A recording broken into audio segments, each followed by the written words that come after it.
Hello YouTube, welcome back to Matt's Country. Cup of tea, cheers all, thank you for passing, very grateful. Now, we're in the shed. Oh, I'm Matt by the way, but I think most of you knew that, from Matt's Country. Part of the name. Right then, there's malted milk involved as well. You're very welcome to comment about whether this is as good as or better than a fig roll, because fig roll mounted did cause a stir once. Right, we're here today because I'd like to talk about the fact that I've started to strip back a wooden stock from a gun, and I'm going to try and finish it in a slightly different colour, in fact very different colour, which you'll see in a minute, to how it was. Now, because I have the pleasure and privilege of having a little workshop like this, it means I can take bits of wood, sand them down, try a colour, leave it to dry, come back a couple of days later, maybe put a bit more colour on, see how it works. And that's what I've been doing. Guns tend to be brown or black if they're a polycarb, but you do get the occasional green one. I've got a beautiful laminate on a gun as well, but most of them are brown. I'm going to show you an HW80 now, which I've owned since any of you were born, most of you were born. This is my HW80 Mark 1. It's a Venom laser glide, and I've had it since I was a nipper, and it is categorically my favourite gun of all time, and it is a classic beech stock. See? And it's the old square 4-end Mark 1, and if you're interested, it's about 10.9, maybe 11 foot-pound. I stripped it down recently and re-chronoed it. Super consistent, really consistent, even after all this time. And it's a 177, and I am a 2-2 man now, but it's done a great job. So, anyway, back there is another stock, which I have been sanding down, and I've been trying to get it to the stage where I can start to colour it, which is, I think, going to be interesting for people. I hope so, because I'd like to do a slightly bonkers colour, or at least moderately mad. Right, so the first thing to be aware of, I'm not a professional woodworker, and I'm definitely not a professional gunsmith. I do like to deal with wood, and I do like oiling and varnishing stuff and making it nicer, but this is a new thing. Okay, ready? This is green food colouring on a piece of old pallet wood, and it is green, isn't it? It's not a special wood dye. Food colouring, like we put in your cakes when you're making butterfly cakes for children. Right. Now the reason I did it this green was because I knew I was then going to overlay it with varnish, and I chose a particular interior wood varnish which is designed for kitchen units. I'm looking for something normal and mundane. I want to turn an HW80, which is what that is, a Mark II, into something as a workhorse with a particularly unique look about it. So, having done this horrific colour, I then used 3 coats of a brown varnish, and the 3rd coat made it too dark. And it's a great pity I didn't film this earlier, because with 2 coats on, is what my friend Ibs would call, it was a dark seaweedy green. Now, it's actually a really nice finish, but it's not the finish I was after. Not only is the colour combination not quite right, it didn't fit the bill. So, after that, I then went back to a smaller piece of wood and re-green food coloured it. And then I started mixing the food colour with a blue food colour to make it a bit darker. And then, because I had an old ink printer with a cartridge that had a little bit of black left in it, I put that in. This is purely experimental.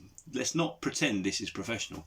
But it is still a stain. So having sanded down a block of wood and put a green on it, I then put a couple more coats of the brown on to see if I could get away with 2 coats to try and make something, and the answer sadly is still a no on that one. So the green is too green, and when you put the brown varnishes on, whilst they're a beautiful colour, you can't see the fact you put any green on it. This food jar, a honey jar, has got the combination of inks and food colours in that I've settled on for a basic stain, and I then intend to oil over it. Yes, I am completely unsure as to whether this is going to work, but hey, as with all things, one take. I'm not painting it today, right? So if you're expecting me to ruin a Gunstock today, do one. I'll probably be ruining it another day on another YouTube vid. Right, so this is just a split piece of pine. When you darken it and mix all the colours today, more blue, bit of black ink, bit less green, a tiny hint of a red food colouring as well, try and get more of a brown out of it. You then end up with that. And one of those sides, in fact this side, has got a single layer of something called Danish oil, which is something I like to use on woodwork projects. Danish oil. It's a semi-varnish, semi-oil. You can dilute it with a little bit of white spirit so it soaks in on the first coat and then put another coat on. The things I've done in woodworking terms with that come out really well, and you can then oil over that, because whilst it is a semi-varnish, it's beautiful stuff, Danish oil. So this is what I'm intending to use, rather madly, on this. So this is an HW80 very plain beech stock, and I've been sanding it for a while. That's definitely not a YouTube video watching me sand. I've been at it ages, and I've gone right down to 1000 grit now. Two things that have caused me problems. First of all, cleaning out the checkering, and it suddenly occurred to me, actually it doesn't need cleaning out. It's at a point where it's interesting enough that once the green dye goes over it, it will be darker than the rest. Another interesting thing about wood, you see the way there are lines coming down the grain here? This is called spalting. If this was firewood and it had been left in a log pile, when the rain gets in and goes down the grain, and then you then get a kind of bacteria grow in the wood, and that's what that is, it's spalting. And I could bleach it out, but it's the character of the gun. I'm falling, because I've worked on this for so many hours now. It's not even left-handed. I'm left-handed, it's not. So I'm going to have my cheek on this side. But the principle is, it's really tactile. It's really, really smooth. But I have not, repeat, not stripped out the inner. It's the original Weihrauch varnish, because it's strong. I think it's going to do really quite a good job of protecting the insides. So the plan is, and I know this is all a bit bonkers, and I apologise because people are going to be just shouting, and you're very welcome to shout down there. Try not to use caps lock. I do occasionally, but it's an accident. People are going to be, oh, don't do it. Make sure you just brown stain. I mean, I could just oil this and it would come out that classic 80s and 90s beech colour where you get that kind of orangey, Webley Vulcan-esque feel to it. But I don't want that. I want something a bit odd. And I don't mind it being odd. And what's the worst that can happen? The worst that can happen is I have to buy another stock, or I get this Cerakoted, or I'll paint it. Anyway, we'll worry about it another day, because I don't think it's going to go wrong. It's never going wrong, it's going to be fine. So, this, which has obviously got some grain on as well, just get the dust off, sawdust. This, as a colour to that, and there you go, show it parallel to there. Do you see what I'm trying to achieve? And when I oil it, it's going to go slightly darker again. So the question I've got for all of you to Matt's Country is, am I completely mental, or should I just go for it? And if I do go for it, am I brave enough to publish the either major success or absolute bloody failure on YouTube? I think it's got some legs. I'm sorry the lighting in here is so appalling, but it's a workshop and I put a really bright LED in so I could see and not drill my own arms off. I think it's going to work. But then I'm always pretty positive on this sort of stuff because it's a gun in here. I mean, I still love it. Right, so basis of this gun. This is the stock from an HW80 25 cal, and it's now got a TBT kit in. It's had the spring shrunk considerably to bring the power back down. There's one power spacer gone back in because the spring I cut too short, so we're back up to about 11 foot-pound. A 25 cal 11 foot-pound HW80 with the official Weihrauch silencer on, unlike this old girl over here, which you probably noticed earlier. In fact, hold on, let's keep talking HW80 just for a moment. Comment below if you know which silencer that is. It's a screw-on. It's from the era of this gun when it was new. Comment below on what you believe the silencer to be on my HW80 177 from a very long time ago. I'm well into my 50s, rather worryingly, and I had this when I was a teen. It's a thing, and I'll tell you, it is such a gun. It is still such a gun.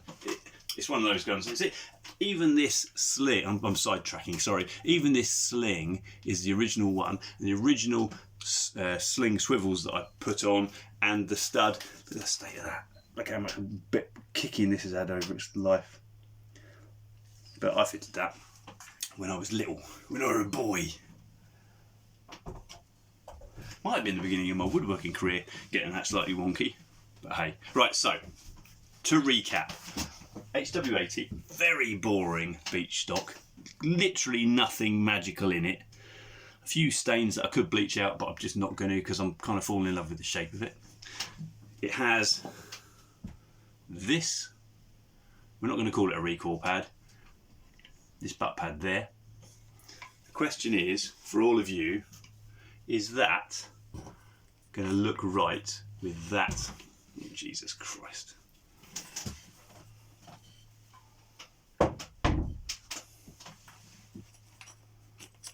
Is that going to be a colour combo? In fact, the grain would be going away from the stock like that. Because I think with 2 or 3 coats of good oil on to get a gloss to it, even if it's a satin, I think that might work. There you go. That's what I'm after. Is that a thing? Right. Thanks for coming past. Really grateful. As with all these videos, it's one take. I do waffle on. I apologise for that. But I'm grateful. I'm grateful you came past. Because I think I'm in the Instagram world as well, and it's broken. Just you can't publish stuff you want to publish. You can't reach new people. YouTube's not like that, at least yet. And I think that providing we don't do anything gruesome and barbaric, and if I'm out hunting, I'm not videoing that stuff. People don't like to see things being shot. It's not always a thing. And there's plenty of channels do it really, really well. It's not going to happen here, or at least not foreseeably. But what I am interested in is how the countryside works. How people like me sitting in the countryside can get an old gun that was relatively cheap and make it nicer using domestic products, because this sort of stuff is not out of reach. This sort of stuff is definitely not out of reach because there's probably some in your kitchen and it might go completely wrong, but if it does, hey. Right, one take. It's been emotional. I salute you all. I thank you. I ask you to subscribe because I'm supposed to. I ask you to follow the Insta pop-up notification thing, but actually don't worry about that. Just come back regularly and see if I've done something new. That's all I ask. It's been emotional. Goodbye.